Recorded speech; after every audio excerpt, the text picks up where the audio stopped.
Ассаламу алейкум. Бүгін біз ашқабақтан қатмарлы самса даярдайбыз.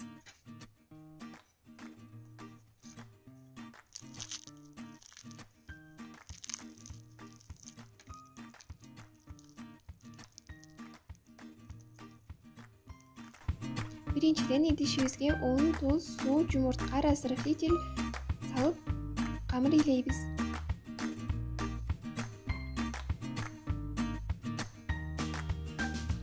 Камырыбызды пакетке салып, жарым саатка алып коебуз. Андан соң камырды алып, бөлүктөргө бөлүп алабыз. Камырды өтө калың эмес жана өтө чука эмес кылып жайып алабыз. Эритилген тоң май жана маргарин менен майлап чыгабыз.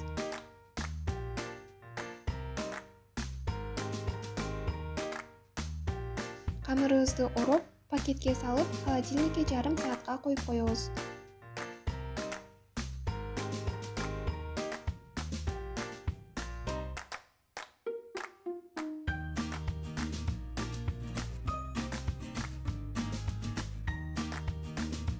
Ал эми фаршына болсо пияз, картошка, ашкабак, даамына жараша туз, морч, зире жана суюк май коюп аралаштырабыз.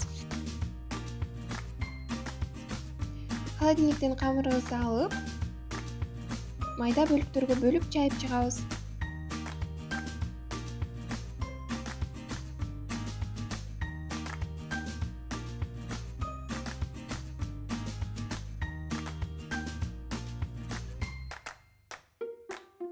Андан соң ичине фаршты салып, түйүп, духовкада 180 градуста кызарганча бышырып алабыз.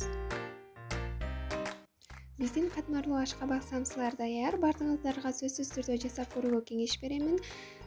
Видеого лайк басып жана подписаться кнопкасын басканды унутпаңыздар. Буюрса алдыда дагы көптөгөн видеолор болот.